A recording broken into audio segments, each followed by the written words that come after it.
The cold autumn wind whispered through Sweetwater Creek as Sarah Vaughn clutched her shawl tighter around her shoulders, watching her son Timmy trudge home from school, his small shoulders slumped in defeat and tears streaming down his dirt-smudged cheeks. The year was 1878, and life in the Colorado Territory wasn't easy for a widow and her 8-year-old boy, especially one with a limp that marked him as different from the other children in town. "Timmy, what happened?" Sarah asked, dropping to her knees despite the mud that would stain her only decent skirt.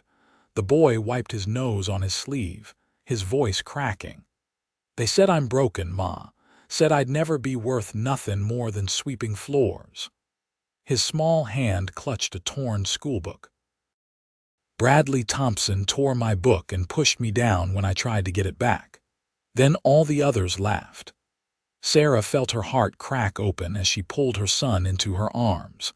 Timmy had been born with a twisted foot, the result of a difficult birth that had nearly taken them both. His father, Joseph, had loved the boy fiercely, promising to teach him everything a man needed to know despite his disability. But Joseph had been gone 3 years now, taken by the same influenza that had swept through half the town, leaving Sarah to raise their son alone. "Those boys don't know what they're talking about," she whispered fiercely into his hair. "Your pa always said you were the smartest boy in the territory, and he was right." Timmy pulled away, his eyes too old for his young face. "But they're right, Ma. I can't run like them. I can't even walk proper. How am I ever gonna be a man like Pa was?" Before Sarah could answer, the jingle of spurs made them both look up. A tall figure on horseback had stopped on the dirt road in front of their small cabin. The man swung down from his saddle with the easy grace of someone who'd spent his life on horseback. "Afternoon, madam," he said, removing his hat to reveal sun-streaked brown hair and eyes the color of the river after a storm. "Name's Blake Northcutt. Just rode into town looking for work." His gaze shifted to Timmy, taking in the tear tracks and the boy's obvious distress. "Everything all right here?" Sarah stood quickly, brushing the dirt from her skirt. "We're fine, Mr. Northcutt. My boy just had a rough day at school is all." Blake crouched down to Timmy's level. "That's so." "What happened, partner?" Timmy looked at his boots. "Nothing. Some boys at school were cruel to him," Sarah said, resting her hand protectively on her son's shoulder. "They mocked my boy for his foot. He was born with it turned inward. Doesn't stop him from being the brightest student in his class, though." Blake's eyes darkened as he studied Timmy's foot, then looked back at the boy's face. "My pa had a saying about folks who pick on those smaller than them. Said it showed a weakness of character that no amount of strength could hide." He glanced up at Sarah, and something passed between them, an understanding, perhaps, or maybe just the recognition of one wounded soul to another. "They said I'll never be a real man," Timmy blurted out. "Said I'll always be a cripple." Blake's jaw tightened. "That's so? Well, they're wrong, dead wrong." He stood, his expression hardening as he looked toward town. "Who were these boys?" "Bradley Thompson and his friends," Timmy mumbled. "His pa owns the mercantile." Sarah shook her head quickly. "It's just boys being boys, Mr. Northcutt. We don't need any trouble." "There's boys being boys, madam, and there's cruelty. One deserves a blind eye, the other doesn't." Blake put his hat back on. "Which school do you attend, son?" "The only one in town," Sarah answered for him. "But please, we can handle this ourselves. We've managed just fine these past 3 years." "I'm sure you have, madam. I've no doubt you're as strong as they come." Blake's voice softened.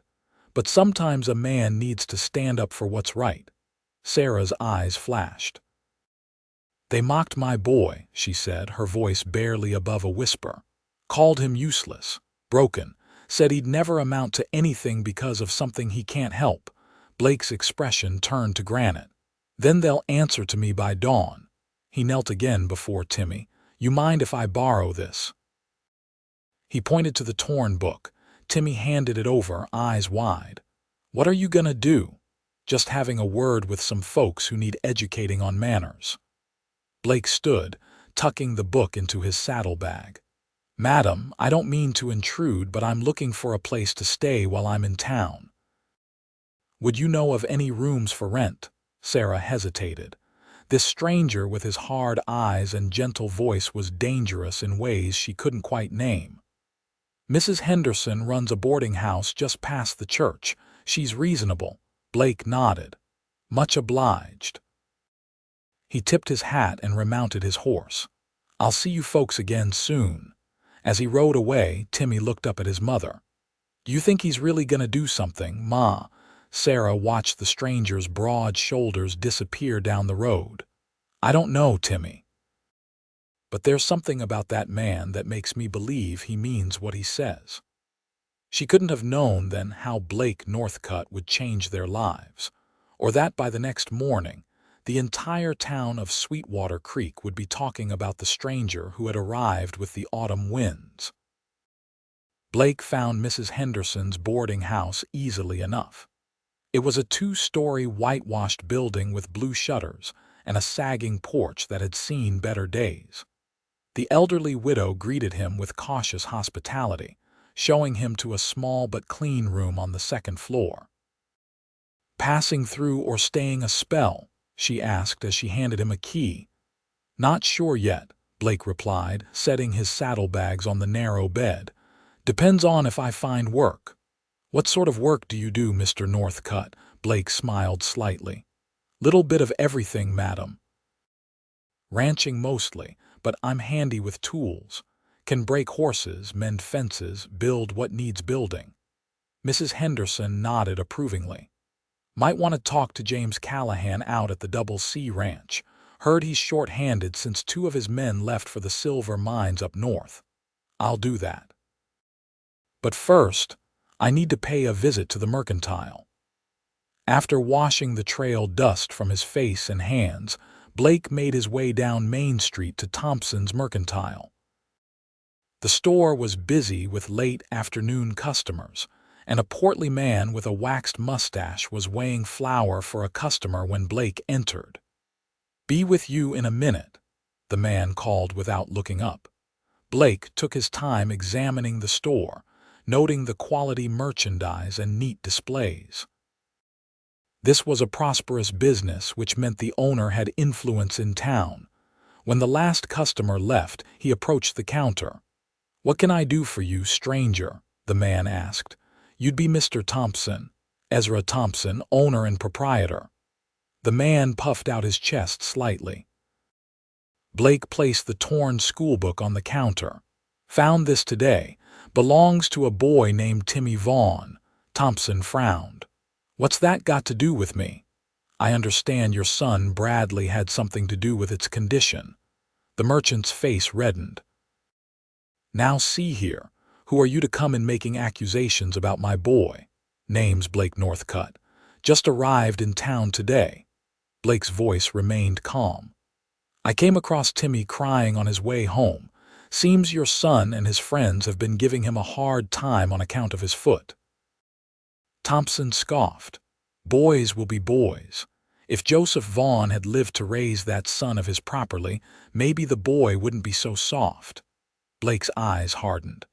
"I didn't know Joseph Vaughn, but I know a good woman and a bright boy when I see them, and I know bullying when I hear about it." "What's your interest in this, Northcutt? You kin to the Vaughns?" "No relation. Just a man who doesn't like seeing the weak preyed upon." Blake leaned forward slightly. "I'd like your boy to apologize to Timmy, and I'd like him to replace this book." Thompson laughed. "My boy doesn't need to apologize for anything, and if you know what's good for you, you'll mind your own business in Sweetwater Creek." "Is that a threat, Mr. Thompson?" "Take it how you will. But I'm on the town council and Sheriff Davis is a personal friend. We don't take kindly to drifters stirring up trouble."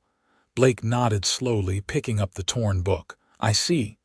Well, I've made my position clear. I'll expect that apology by tomorrow morning. You'll be waiting a long time." Blake tipped his hat. "We'll see about that." His next stop was the sheriff's office, a small building with a single cell visible through the front window. Sheriff Davis was a lean man with graying temples and a perpetually tired expression. "What can I do for you?" he asked as Blake entered. "Just introducing myself. Blake Northcutt." "New in town." The sheriff sized him up. "Passing through, might stay if I find work. Thought it polite to let the law know I'm here." Davis nodded. "Appreciate the courtesy. Keep your nose clean and we'll get along fine. Always do. Though I've found sometimes trouble finds a man even when he's not looking for it." "Something on your mind, Northcutt?" Blake shrugged. "Just an observation. Good day, Sheriff." As dusk settled over Sweetwater Creek, Blake made his way to the Broken Spoke Saloon. If he wanted information, this was where he'd find it. The saloon was half full, mostly local ranchers and a few trail-weary cowboys. Blake ordered a whiskey and took it to a corner table where he could observe the room. It didn't take long for curiosity to bring company. A weathered cowboy with a silver beard slid into the chair across from him. "Sam Whitaker," the man introduced himself. "Run the livery at the edge of town. Blake Northcutt. Word travels fast in Sweetwater. Heard you had words with Ezra Thompson this afternoon." Blake took a slow sip of his whiskey. "News travels faster than I expected. Small town." Whitaker leaned forward. "Thompson's got most folks around here in his pocket one way or another. Extends credit during hard times, then collects favors when it suits him. And his son. Bradley's a chip off the old block, with all his father's meanness and none of his business sense." Whitaker shook his head. "That boy's been needling Timmy Vaughn since they started school together. Teachers don't stop it. Miss Peters tries, but her hands are tied. School board chairman is Thompson's brother-in-law." Blake absorbed this information. "What about the Vaughns? What's their story?" "Sarah's good people. Joseph was too, God rest him. He was the town's blacksmith before the fever took him. Sarah does laundry and mending for folks now, barely scrapes by." Whitaker studied Blake's face. "What's your interest in them? Just don't like bullies." "Noble sentiment, but be careful. Thompson doesn't take kindly to being challenged, and he's got friends in high places." As they spoke, the saloon doors swung open and a group of men entered. One of them, a heavy-set man with a sheriff's badge, spotted Blake and nudged his companions. "That'll be Sheriff Davis and his deputies," Whitaker murmured. "And the young buck with them is Bradley Thompson." Blake observed the young man, barely 20, with his father's build and an unpleasant twist to his mouth. The group settled at a table, casting occasional glances in Blake's direction. "Think I'll head out," Blake said, finishing his drink. "Appreciate the conversation." Whitaker nodded. "Watch your back, Northcutt, and whatever you're planning, tread carefully." Outside, the night air had turned cold. Blake walked back to the boarding house, his mind working through what he'd learned.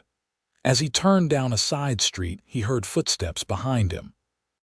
3 men blocked his path, with Bradley Thompson in the lead.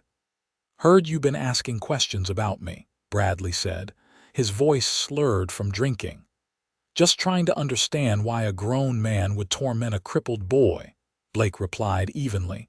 Bradley's face darkened.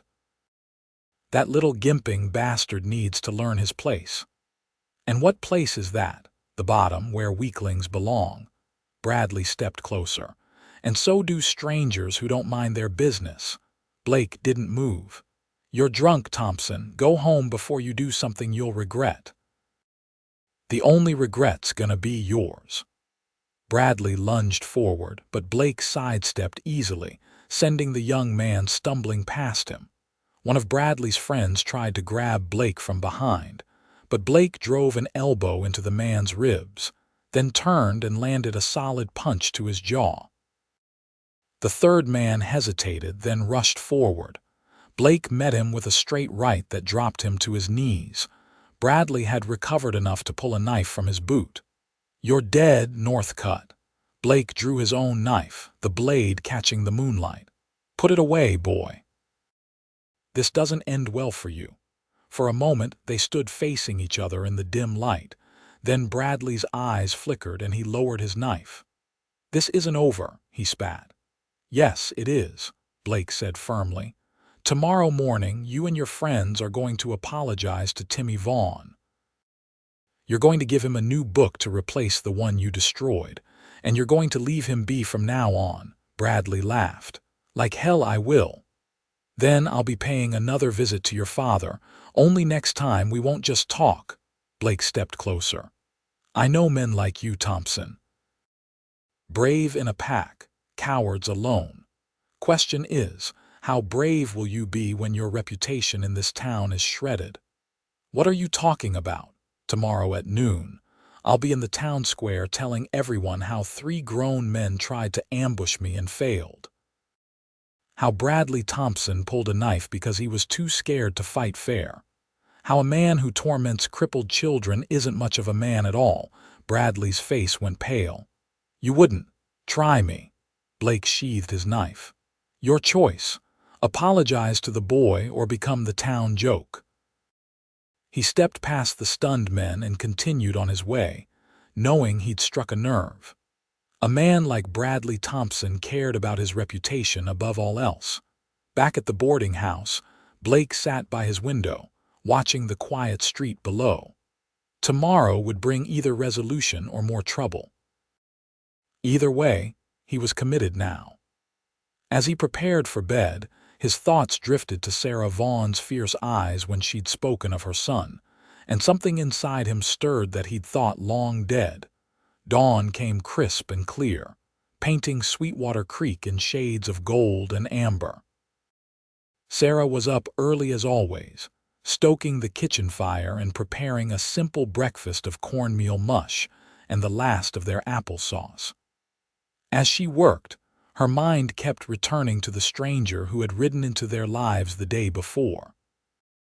There was something both comforting and unsettling about Blake Northcutt. He had the hard eyes of a man who'd seen trouble, yet there was a gentleness in how he'd spoken to Timmy. She'd met plenty of drifters in her time. Her late husband had been one before settling in Sweetwater, but none had affected her quite like this man. "Ma." Timmy appeared in the doorway, rubbing sleep from his eyes. "Is it time for school?" "Not yet, sweetheart. Come eat your breakfast." As Timmy sat at the table, Sarah noticed he was moving more stiffly than usual. "Is your foot bothering you today?" Timmy shrugged. "A little. I fell hard yesterday when Bradley pushed me." Sarah felt anger rise in her throat. "Maybe you should stay home today." "No." Timmy looked alarmed. "They'll say I'm scared if I don't go." "There's no shame in taking care of yourself, Timmy. Pa wouldn't stay home." Timmy's chin jutted out stubbornly. "And I won't either." Sarah sighed, recognizing Joseph's determination in their son's face. "All right. But if it gets worse, I want you to tell Miss Peters." They were just finishing breakfast when a knock came at the door. Sarah opened it to find Blake Northcutt standing on her porch, hat in hand. "Morning, Mrs. Vaughn. Hope I'm not interrupting." "Mr. Northcutt, this is a surprise. Thought I'd walk Timmy to school today if that's all right with you both." Timmy appeared beside his mother. "Really?" Blake smiled. "Really? Thought you might like some company." Sarah hesitated. "That's very kind, but it's no trouble, madam. I'm headed that direction anyway."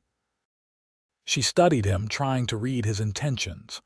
"What exactly do you have planned, Mr. Northcutt?" "Just making sure Timmy gets to school safely." His eyes met hers. "Trust me, Mrs. Vaughn." Something in his steady gaze made her believe him. "All right, let me get his books." As they walked down the dirt road toward town, Timmy peppered Blake with questions about his horse, where he'd been, and what it was like to be a cowboy. "Is it true cowboys sleep under the stars every night?" Blake chuckled. "When we're on the trail, yes. Though sometimes those stars are hidden by storm clouds, and you wake up soaking wet." "I want to be a cowboy when I grow up," Timmy declared. "But Bradley says I can't because of my foot." "Bradley Thompson doesn't know much about cowboys then," Blake replied. "I've known plenty of cowboys with worse disabilities than yours. One of the best horse trainers I ever met had a wooden leg, lost the real one in the war." "Really?" Timmy's eyes widened. "Really?" He said it made him better at his job because he had to learn to feel the horse with his whole body, not just his legs. As they approached the schoolhouse, Sarah noticed Bradley Thompson and two other boys lounging near the steps. Her heart sank, and she instinctively moved closer to Timmy. "There they are," Timmy whispered. His earlier enthusiasm evaporating, Blake put a reassuring hand on the boy's shoulder. "It's going to be fine. Remember what I told you, true strength isn't in your limbs, it's in your heart and mind." As they drew closer, Bradley straightened up, his eyes narrowing when he spotted Blake. "Morning, Bradley," Blake called cheerfully. "Beautiful day, isn't it?" Bradley scowled but said nothing. Blake stopped a few feet from the boys, keeping his hand on Timmy's shoulder. "I believe you have something to say to Timmy." For a long moment, no one spoke. Then Bradley's eyes flicked to the town square where people were beginning to go about their morning business. "Sorry about your book," he mumbled. Blake raised an eyebrow. And Bradley's face flushed red. "And sorry for pushing you. Here." One of the other boys thrust a new book toward Timmy. "My pa said to give you this." Timmy looked up at Blake, who nodded encouragingly. The boy stepped forward and took the book. "Thank you," he said quietly. "We'll leave you alone from now on," Bradley added, the words clearly painful to say. Blake smiled. "See that you do, because if I hear otherwise, our next conversation won't be nearly so pleasant." His voice remained friendly, but there was steel beneath it. The boys nodded and quickly retreated into the schoolhouse. Timmy looked up at Blake with something like awe. "How did you do that?" Blake winked. "Let's just say Bradley and I had a talk last night about doing the right thing." Sarah had watched the exchange with amazement. "Mr. Northcutt, I don't know how to thank you." "No thanks needed, madam. Every boy deserves to go to school without fear." He crouched down to Timmy's level. "You have a good day learning, all right, and remember what I said about strength." Timmy nodded solemnly. "I will." As the school bell rang, Timmy hugged his mother quickly and hurried up the steps, clutching his new book. Sarah turned to Blake as they walked away from the schoolhouse. "Whatever you did, thank you. I haven't seen Bradley Thompson back down from anything before."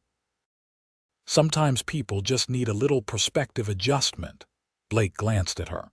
"Mrs. Vaughn, Sarah, please." "Sarah, I meant what I said yesterday about looking for work. Do you know if anyone in town is hiring? Sam Whitaker at the livery might need help. And James Callahan's always short-handed at the Double C." She hesitated.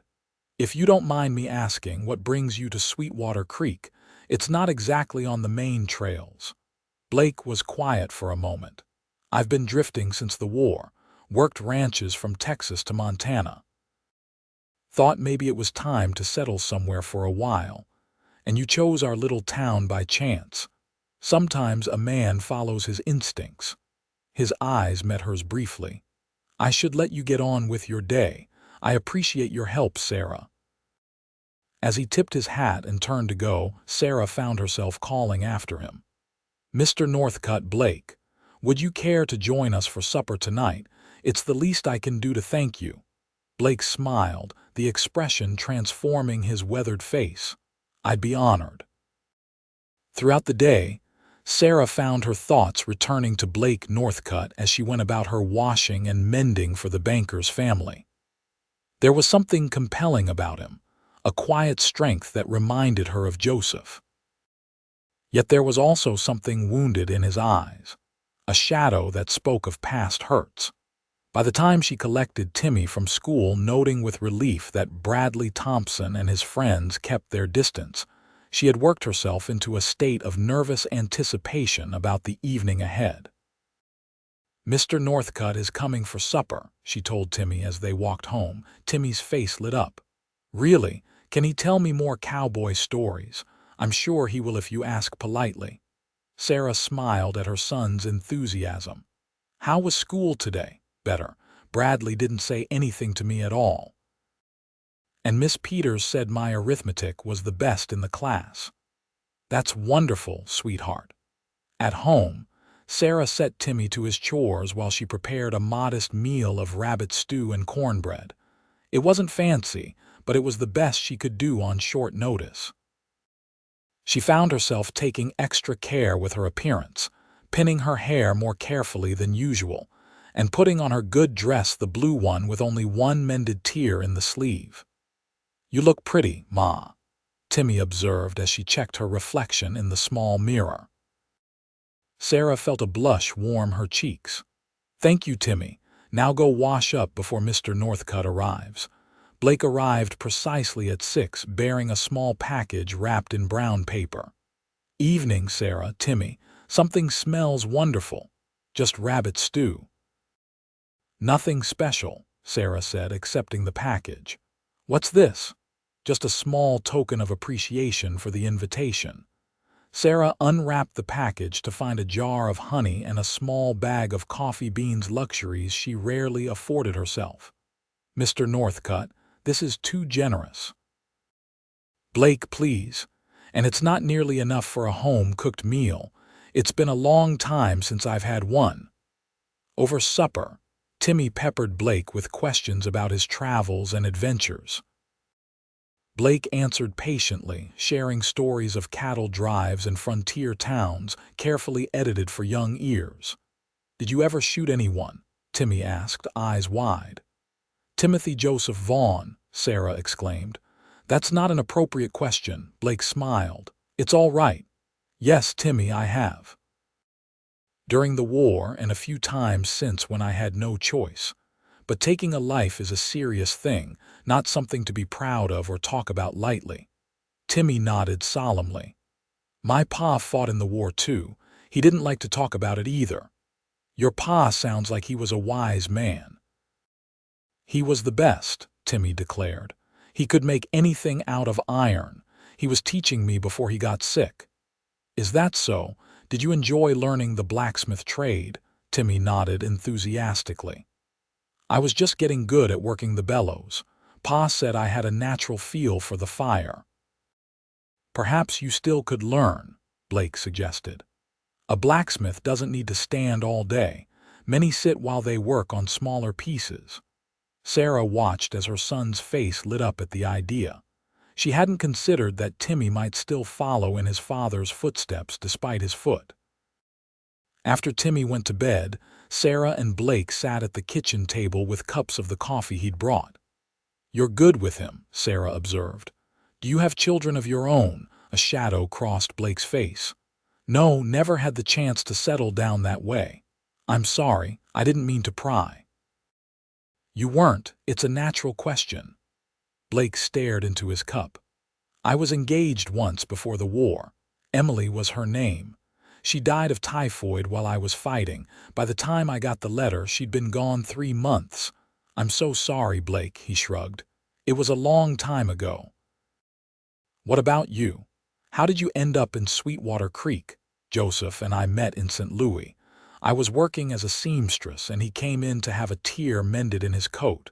He was heading west to start a new life, and somehow I ended up going with him." Sarah smiled at the memory. "We tried a few towns before settling here. Joseph built this cabin with his own hands."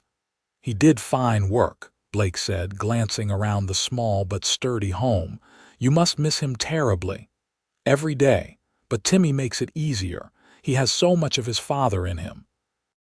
They talked late into the evening, sharing stories of their pasts. Sarah found Blake easy to talk to, a good listener who seemed genuinely interested in her life. When he finally rose to leave, she felt a peculiar reluctance to see him go. "Thank you for a wonderful evening, Sarah." "Best meal I've had in years." "Will you stay in town long?" she asked as she walked him to the door. "I think I might. Sam Whitaker offered me work at the livery starting tomorrow, said he's been looking for someone who knows horses." "That's wonderful news." Blake hesitated at the door. "Would it be all right if I came to visit again? Maybe take Timmy fishing on Sunday after church?" Sarah smiled. "He'd love that, and so would I."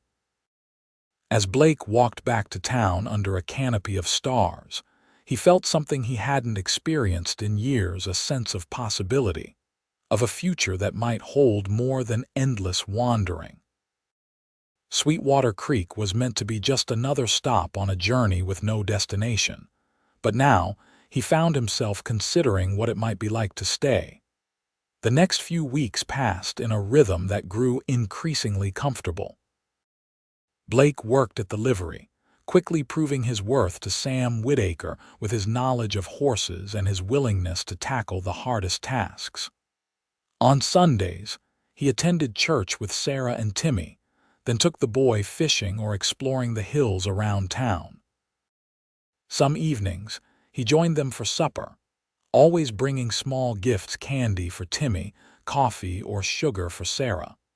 Word spread through Sweetwater Creek about the stranger who had stood up to the Thompsons and befriended the widow Vaughn. Some, like Sam Whitaker, approved. Others, particularly those who owed favors to Ezra Thompson, viewed Blake with suspicion. One crisp October afternoon, Blake was shoeing a difficult mare when Sheriff Davis appeared at the livery door. "Afternoon, Northcutt." Blake nodded but continued his work. "Sheriff. Seems you're planning to stay a while." "Seems so." Davis watched him work for a moment. "You know, I asked around about you, wired some contacts in other territories." Blake said nothing, focusing on driving a nail into the horse's hoof. Interesting things came back. "Seems you were a lawman yourself for a time down in New Mexico." Blake finally looked up. "That was a long time ago. Also heard about some trouble in Dodge City, something about a shooting, self-defense. Judge ruled it clean." Davis nodded slowly. "Just so we understand each other, Northcutt. I'm the law here. I don't need anyone dispensing their own justice in my town." "Wouldn't dream of it, Sheriff." "Good, because Ezra Thompson's been bending my ear about you, says you threatened his boy." Blake let the horses hoof down gently. "Bradley Thompson and his friends were tormenting a crippled child. I suggested they reconsider their behavior." "Using what methods?" "Just words, Sheriff. I believe in giving people a chance to do the right thing." "And if they don't?" Blake met the sheriff's gaze steadily. "Then I cross that bridge when I come to it." Davis shook his head. "You're walking a fine line, Northcutt. This is a peaceful town. I aim to keep it that way, as do I." After the sheriff left, Sam Whitaker emerged from the back of the livery. "Davis giving you trouble?" "Nothing I can't handle." Blake returned to the mare. "How long has Thompson had the sheriff in his pocket?" Whitaker sighed. "Davis isn't a bad man, just weak. Thompson extended him credit when his wife was sick last year. Since then, he tends to look the other way when the Thompson name is involved. And the rest of the town just accepts this. Most folks mind their own business. Thompson may not be loved, but he's feared. He can make life difficult for anyone who crosses him." Blake nodded thoughtfully. "Good to know." That evening, as he walked to the Vaughn cabin for supper, Blake spotted Bradley Thompson and several men emerging from the Broken Spoke saloon. They were clearly drunk, laughing loudly and shoving each other. Blake would have passed without comment, but Bradley spotted him and lurched into his path. "Well, if it ain't the widow's new man," Bradley slurred, earning laughs from his companions. Blake tried to step around him. "Evening, Bradley. You should head home and sleep it off." "Don't tell me what to do." Bradley's face flushed with drunken anger. "You think you're something special because you scared me once. You ain't nothing but a drifter cozying up to a desperate widow." Blake's jaw tightened. "Move aside, Thompson." "Or what? You gonna threaten me again? My pa says you're all talk. Says any man who spends his time with a crippled boy and his mother ain't much of a man at all. Blake remained perfectly still, but something dangerous flickered in his eyes. Your father would be wise to keep my name out of his mouth, and you'd be wise to do the same. Bradley sneered. The Vaughns were nothing before you came, and they'll be nothing after you leave, which should be soon if you know what's good for you. Is that a threat? It's a promise. My pa owns this town, and he don't want you in it. Blake stepped closer, his voice dropping to a murmur that only Bradley could hear. You tell your father that I've buried better men than him for less cause, and if he or you ever speak ill of Sarah or Timmy Vaughn again, you'll both find out just how much of my reputation is earned. The color drained from Bradley's face. Without another word, Blake pushed past him and continued on his way, his stride unbroken. By the time he reached Sarah's cabin, he had composed himself, but some of his dark mood must have shown on his face because Sarah immediately asked what was wrong. Nothing to worry about, he assured her. Just had a long day. But Sarah wasn't easily fooled.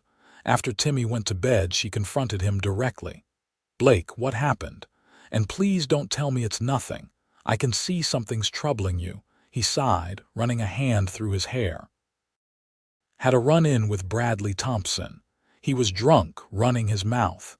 Sarah's face paled. About Timmy, about you both, nothing worth repeating. The Thompsons have influence in this town, Blake. If you've made enemies of them, it's not the first time I've had powerful enemies, Sarah.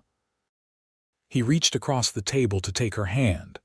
And it won't change anything. The touch of his hand on hers sent warmth up Sarah's arm.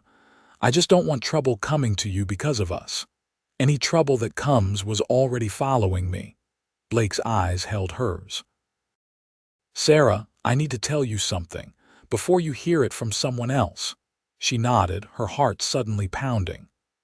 I was a lawman once down in New Mexico territory, made some enemies enforcing the law. One of them came after me in Dodge City a few years back. I had to kill him. Blake's grip on her hand tightened slightly. It was self-defense, but still, a man died by my gun. If that changes how you feel about me being around Timmy, it doesn't, Sarah said firmly. You're a good man, Blake Northcutt. I've seen how you are with my son, how you've stood up for him when others wouldn't. Whatever happened in your past, it doesn't change what I see now. The relief in his eyes was palpable. Thank you for that. There was a moment of silence between them, filled with unspoken feelings. Then Blake stood, reluctantly releasing her hand. I should go. It's getting late. At the door, he paused. Sarah, would you and Timmy like to go on a picnic this Sunday? There's a nice spot by the creek I found with good fishing. We'd love to, she replied, smiling. As autumn deepened, so did the connection between Blake and the Vaughns. Sarah found herself looking forward to his visits with an anticipation that both thrilled and frightened her. It had been 3 years since Joseph's death, and she had long ago resigned herself to raising Timmy alone. The idea of caring for another man, of being cared for in return, was both tempting and terrifying. Timmy, for his part, had blossomed under Blake's attention. His confidence grew as Blake taught him to fish, to whittle, and to care for horses. The other children at school, seeing how Bradley Thompson now avoided Timmy, had gradually begun including him in their games. For the first time, Timmy came home from school with stories of friends rather than tormentors. As for Blake, he found in Sarah and Timmy something he'd thought forever lost to him, a sense of belonging, of having people who cared whether he came home at night. The restlessness that had driven him for years had quieted, replaced by a growing certainty that he had found what he'd been searching for without knowing it. But shadows from the past have a way of finding even the most secluded havens. On a cold November morning, Blake was mucking out stalls when Sam Whitaker hurried into the livery, his face grave. "Blake, there's a man in town asking about you. Stranger, well-dressed with a marshal's badge." Blake straightened, setting his pitchfork aside. "Did he give a name?" "Marshal James Hollister. Said he's from the territorial office." Blake's expression darkened. "I know him. We served together in New Mexico." "Is there trouble?" "There might be." "Where is he?" "Sheriff's office. Davis sent me to fetch you." Blake nodded grimly. "Thanks, Sam, I'll handle it." As he walked to the sheriff's office, Blake's mind raced. James Hollister had indeed been a fellow lawman in New Mexico, but their parting had been less than friendly. If Hollister was here now, it meant trouble had finally caught up with him. Inside the sheriff's office, Hollister stood by the window, tall, immaculately dressed, with a silver badge prominently displayed on his chest. He turned as Blake entered, a cold smile spreading across his face. "Blake Northcutt. Been a long time." "Not long enough, James." "What brings you to Sweetwater Creek?" Sheriff Davis looked between the two men, clearly sensing the tension. "Marshal Hollister says he has business with you, Northcutt." Hollister nodded. "Official business. 3 weeks ago, a man named Frank Donovan was shot dead in Pueblo. Witnesses say the shooter matched your description." Blake's face remained impassive. "I haven't been to Pueblo in over a year." "That's so?" "Because Donovan's brother swears it was you, says you had a grudge against Frank from your days in New Mexico." "Frank Donovan was a murderer who escaped justice on a technicality, but I didn't kill him." Hollister shrugged. "Maybe, maybe not, but I have a warrant to bring you in for questioning." He produced a paper from his coat pocket. "Signed by Judge Parker himself." Blake glanced at the warrant, then at Sheriff Davis. "This is nonsense, and you know it, James." "Maybe so. But the warrant's legal. You're coming with me to Pueblo." Davis cleared his throat. "When do you plan to leave, Marshal?" "First light tomorrow." "I'll need you to keep Northcutt secured overnight, Sheriff." Blake's eyes narrowed. "I'm not running, James. I'll give you my word on that." "Your word doesn't mean much to me anymore, Blake. Not after what happened with Emily." The name hit Blake like a physical blow. "Don't bring her into this." Davis looked confused. "What's Emily got to do with this?" Hollister's smile turned cruel. "Emily was my sister, and Blake here was engaged to her before he left her to die alone during the war." "That's a damn lie." Blake stepped forward, his hands clenching into fists. "I was serving our country. I came back as soon as I got word she was sick. Too late to do her any good." Hollister's hand moved to rest on his gun. "Now, are you coming quietly, or do we need to do this the hard way?" For a long moment, the only sound in the office was the ticking of the wall clock. Then Blake slowly raised his hands. "I'll come quietly, but I want my say with the judge in Pueblo. This is a personal vendetta, nothing more." Davis looked relieved. "I'll put him in the cell for tonight, Marshal." As Blake was being locked away, the news spread rapidly through Sweetwater Creek. By afternoon, Sarah had heard numerous versions of the story, each more alarming than the last.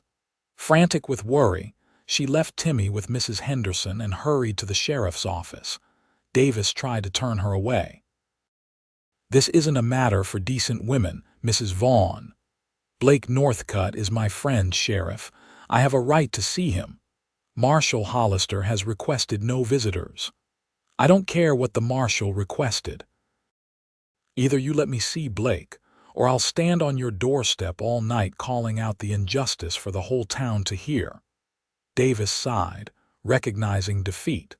"5 minutes, Mrs. Vaughn. That's all I can give you." Blake was sitting on the narrow cot in the cell, his hat beside him, when Sarah was led in. He stood immediately, moving to the bars that separated them. "Sarah, you shouldn't be here." "Of course I should." Her voice trembled slightly. "Blake, they're saying you killed a man. It's not true." "Frank Donovan and I had history, but I didn't kill him." Blake gripped the bars. Sarah, listen to me. This is Marshall Hollister's way of settling an old score. He blamed me for his sister's death years ago, and he's never forgiven me. Then we'll prove your innocence. I'll speak to Judge Wilson. It won't help. The warrant's legal even if the accusation isn't. I have to go to Pueblo and face this. Sarah's eyes filled with tears. When will you return? Blake reached through the bars to touch her cheek. I don't know, but I will return, Sarah. I promise you that. Timmy will be devastated. He's come to depend on you. Tell him I'll be back. Tell him to be strong while I'm gone. Their eyes held for a long moment, so much unsaid between them. Then Davis appeared at the door. Time's up, Mrs. Vaughn. Sarah placed her hand over Blake's. I'll wait for you, Blake, no matter how long it takes. That night, Sarah sat by her window long after Timmy had gone to bed, staring at the lights of the town and fighting back tears. The thought of Blake being taken away in chains, accused of a crime he didn't commit, was almost more than she could bear. In the short time he'd been in Sweetwater Creek, he had become essential to her and Timmy's happiness. As she was about to retire, a soft knock came at her door. Cautiously, she opened it to find Sam Whitaker standing there, his expression grim. Mrs. Vaughn, forgive the late hour, but I need to speak with you about Blake. Sarah ushered him in. What is it, Mr. Whitaker? Something's not right about this Marshall Hollister. I sent a wire to a friend in Denver who works for the territorial office. He says there is no James Hollister on their payroll. Sarah's heart raced. You mean he's not a real marshal? The badge could be real enough. Easy to come by if you know where to look. But he's not here on official business. Whitaker leaned closer. Mrs. Vaughn, I believe Blake's in danger. Hollister means to kill him once they're on the trail. We have to tell Sheriff Davis. Davis won't help. He's too afraid of crossing the Thompsons. The Thompsons. What do they have to do with this? Whitaker sighed. I saw Ezra Thompson paying Hollister at the saloon tonight. Whatever's happening, the Thompsons are behind it. Sarah's mind raced. We have to help Blake escape. That's why I'm here. I've got a plan, but I'll need your help. As dawn broke over Sweetwater Creek, Marshal Hollister waited impatiently outside the sheriff's office as Davis prepared to transfer Blake to his custody. Hurry it up, Sheriff. I want to be well on our way before noon. Inside, Davis was removing Blake from the cell. I don't like this, Northcutt. Something doesn't feel right. Blake studied the sheriff's face. Having second thoughts about sending me off with a man who has a personal grudge, Davis looked uncomfortable. Just do yourself a favor and don't try anything on the trail. Hollister's trigger happy, and I'd hate to hear you got shot trying to escape. Is that what he's planning to claim when he puts a bullet in my back? Before Davis could respond, the office door burst open and Sarah rushed in, her face pale with panic. Sheriff, come quickly. There's a fire at the schoolhouse. Davis's eyes widened. A fire? Are there children inside? No, but it's spreading fast toward the church. Davis hesitated, looking between Sarah and Blake. I can't leave the prisoner, for God's sake, Davis. The town's in danger. Sarah grabbed his arm. Blake isn't going anywhere in those chains. With a last look at Blake, Davis hurried out the door. As soon as he was gone, Sarah pulled a key from her pocket and quickly unlocked Blake's handcuffs. Sam Whitaker says Hollister isn't a real marshal. He's being paid by the Thompsons to kill you. Blake rubbed his wrists. I suspected as much. Where's Hollister now? Outside, waiting for you. Sam's created a diversion, smoke bombs near the schoolhouse, not a real fire, but it won't fool them for long. Sarah, if I run, I'll be a wanted man. If you don't run, you'll be a dead one. She pressed a folded paper into his hand. Sam sent a real wire to the territorial office. They confirmed there is no Marshal Hollister on their roster and no warrant for your arrest in Pueblo. This proves he's a fraud. Blake unfolded the paper, quickly scanning its contents. This might clear my name, but I'll still have to leave town. The Thompsons won't stop until I'm gone. Then we'll all go." Sarah's voice was firm. "Timmy and I will come with you." Blake stared at her in surprise. "Sarah, you can't leave your home, everything you've built here." "What have I built, Blake? A life of scraping by, watching my son be tormented. You've shown us both that there can be more." She stepped closer, her eyes locked with his. "I love you, Blake Northcutt. I didn't expect to love anyone after Joseph, but here we are. And I'm not letting you ride away without us." For a moment, Blake stood frozen, overwhelmed by her words. Then he pulled her into his arms, his lips finding hers in a desperate kiss. "I love you too," he whispered against her mouth. "God help me, I tried not to, but I do." The sound of angry voices outside broke them apart. "We need to move," Blake said. "Where's Timmy?" With Sam. "He has horses ready behind the livery." She handed him his gun belt, which she had brought hidden under her shawl.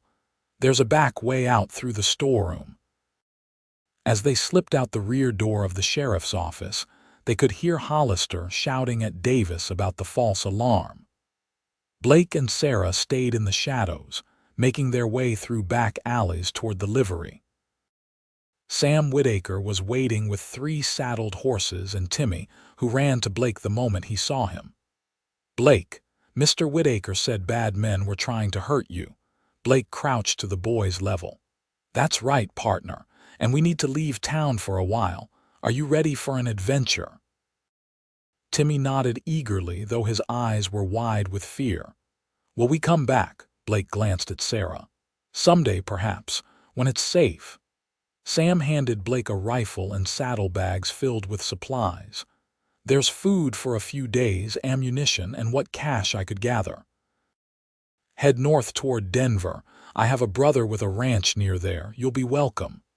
"I can't thank you enough, Sam. Just take care of them." The older man clasped Blake's hand. "And come back when you can. This town needs men like you." Blake helped Timmy onto the smallest horse, making sure the boy was secure. "Stay close to your mother, all right." As Sarah mounted her horse, shouts echoed from the direction of the sheriff's office. "They've discovered you're gone," Sam warned. "Go now." Blake swung into the saddle of the 3rd horse. "Thank you, my friend." The 3 riders galloped out the back of the livery just as Hollister and several men, including Ezra and Bradley Thompson, appeared at the front. Sam blocked their path, buying precious seconds for the fugitives to disappear down the trail toward the northern hills. "Where is he, Whitaker?" Hollister demanded, his hand on his gun. "Gone, and he's taken evidence of your fraud with him." Sam stood tall despite the danger. "It's over, Hollister. The territorial office knows you're impersonating a marshal." Ezra Thompson stepped forward. "You're a fool, Whitaker. I'll see you ruined for this." "Do your worst, Ezra. Some things are worth standing for." As they rode hard through the foothills, Blake frequently checked behind them for signs of pursuit. After several hours, when they had put significant distance between themselves and Sweetwater Creek, they slowed their pace to rest the horses. "You think they're following us?" Sarah asked, her face flushed from the cold wind. "Probably. But we have a good head start, and I know these hills better than they do." Blake smiled reassuringly at Timmy. "How are you doing, partner?" "My bottom hurts," Timmy admitted with a grin. "But I'm being brave, like you said." "You sure are." Blake reached over to ruffle the boy's hair. "We'll find a place to rest soon, and I'll teach you how to make a fire like real cowboys do on the trail." They continued north, following game trails and avoiding the main roads. By late afternoon, they had reached a small clearing beside a stream, protected from the wind by a rocky outcropping. "We'll camp here for the night," Blake decided. "We can reach my friend's ranch by tomorrow evening if we start at dawn." As Blake set up camp and started a fire, Sarah prepared a simple meal from the provisions Sam had packed. Timmy, despite his exhaustion, insisted on helping Blake gather firewood, limping determinedly back and forth with small armfuls of sticks. After they had eaten, Blake spread his bedroll for Timmy near the fire. The boy was asleep almost instantly, worn out from the day's excitement and fear. Blake and Sarah sat side by side, watching the flames dance in the gathering darkness. "Are you afraid?" Blake asked softly. Sarah considered the question. "Yes, but not of what lies ahead. I'm afraid of what might have happened if we'd stayed." "I never meant to bring this trouble to your door, Sarah." She took his hand. "You didn't bring trouble, you brought hope.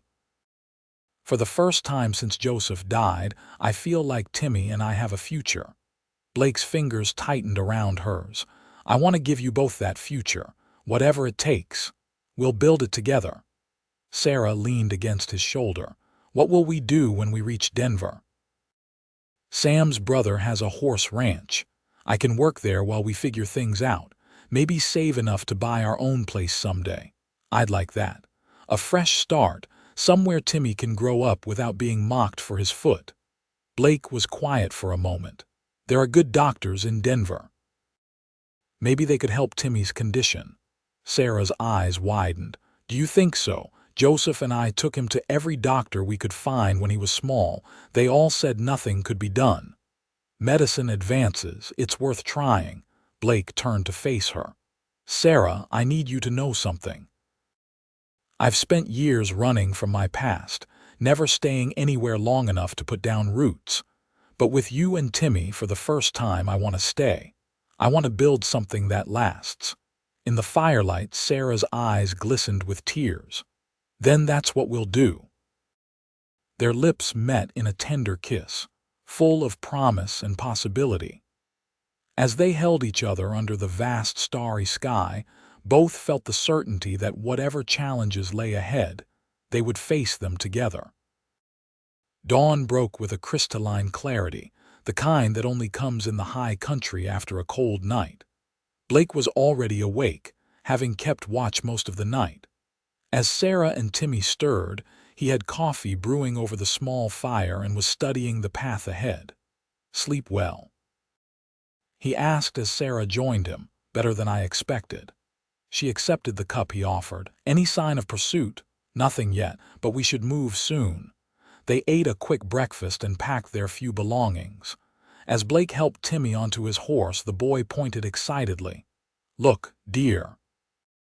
A small herd of deer grazed in the meadow below their campsite, unaware of the human observers.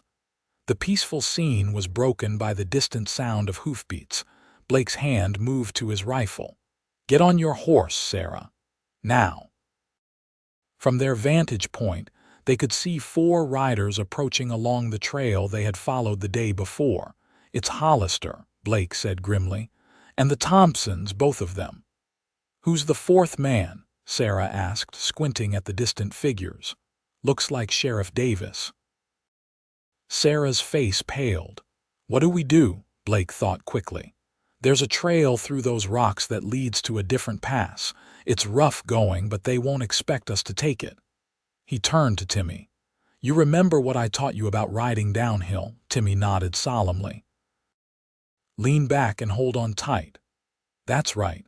Stay close to your mother and do exactly as I say." They set off at a trot toward the rocky path, hoping to reach the cover of the trees before their pursuers spotted them. But luck wasn't with them. A shout from behind indicated they had been seen. "Ride," Blake commanded. "Don't look back." They spurred their horses to a gallop, navigating the treacherous path as fast as they dared. Behind them, Hollister and his companions gave chase, gaining ground on the more direct trail. As they reached the trees, a shot rang out, the bullet splintering bark inches from Blake's head. He pulled his rifle from its scabbard without slowing. "Keep going, I'll hold them off." "Blake, no," Sarah cried. "Go, I'll catch up." He wheeled his horse around, taking position behind a large boulder. Sarah hesitated only briefly before leading Timmy deeper into the forest. Blake watched them disappear around a bend, then turned his attention to their pursuers. The 4 men had slowed. approaching cautiously. Blake leveled his rifle and fired a warning shot that kicked up dirt in front of Hollister's horse. "That's far enough," he called. The riders halted. Hollister raised his hands to show he wasn't holding a weapon. "Northcutt, there's nowhere to run. Come in peacefully and no one needs to get hurt," says the man impersonating a marshal, Blake replied. "I know the truth, Hollister. I've sent word to the territorial office about your fraud." This clearly surprised the other riders. Sheriff Davis turned to Hollister. "What's he talking about?" "He's lying to save his skin," Hollister said quickly. Ask him for his credentials, Davis. Ask him why the territorial office has no record of a Marshal James Hollister." Davis looked confused. "Is this true?" Before Hollister could answer, Ezra Thompson cut in. "It doesn't matter. Northcutt has kidnapped the Vaughn woman and her boy. That's reason enough to bring him in." "I didn't kidnap anyone. Sarah and Timmy came willingly to escape your tyranny, Thompson." Blake kept his rifle steady. "Davis, you're a lawman. Do your duty and arrest Hollister for impersonating a federal officer." For a tense moment, no one moved. Then Davis slowly drew his gun and pointed it at Hollister. "Thompson," the sheriff said grimly, "is what Northcutt says true? Did you hire this man to pose as a marshal?" Ezra's face contorted with rage. "You forget who owns this town, Davis, who paid your wife's doctor bills." "I haven't forgotten, but there are some lines even I won't cross." Davis's gun remained steady. "Hollister, drop your weapon." Instead, Hollister went for his gun. Blake fired, hitting Hollister in the shoulder and sending him tumbling from his horse. In the same instant, Bradley Thompson drew and shot at Davis, striking the sheriff in the chest. Blake took aim at Bradley, but Ezra Thompson had used the distraction to circle around. A shot rang out from Blake's left, the bullet grazing his arm. He rolled from his position behind the boulder as Ezra fired again. Trapped between the two Thompsons, Blake knew he was in desperate trouble. He fired at Bradley, forcing the young man to take cover, then sprinted for a cluster of pines, bullets kicking up dirt at his heels. From deeper in the forest came the sound of a horse galloping back toward the fight.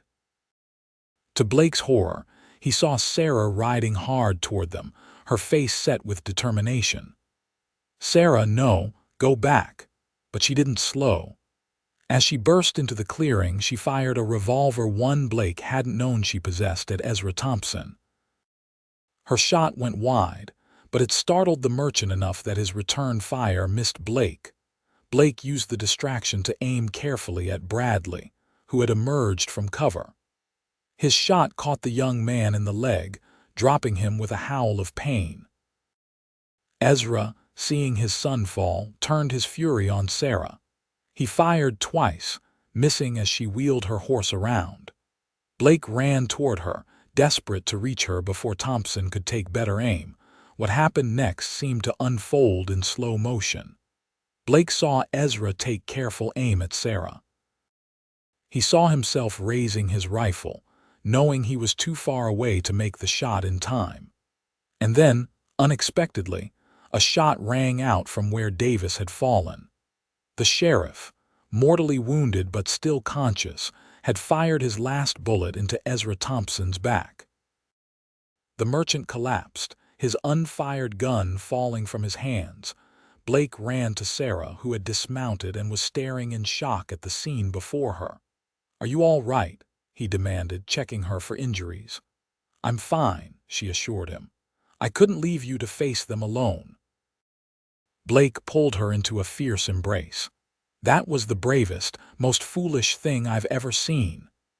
I lost one man I loved to circumstances I couldn't control," Sarah said quietly. "I wasn't about to lose another without a fight." They turned to Davis, who lay bleeding on the ground. Blake knelt beside him. "Why, Davis, after everything, why help us now?" the sheriff coughed, blood staining his lips. "Been a lawman 30 years. Forgot somewhere along the way what that meant." His eyes found Sarah. "Tell Timmy I'm sorry for not protecting him better."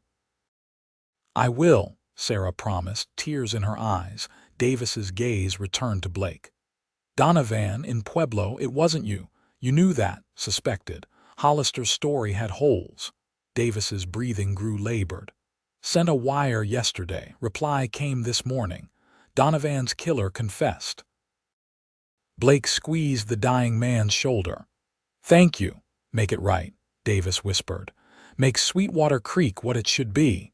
With those words, he closed his eyes for the last time. Blake stood slowly. Bradley Thompson was unconscious from blood loss but alive. Hollister was also alive, clutching his wounded shoulder and glaring with hatred. "What do we do with them?" Sarah asked. "We take them back to town," Blake decided. "Let justice be served properly."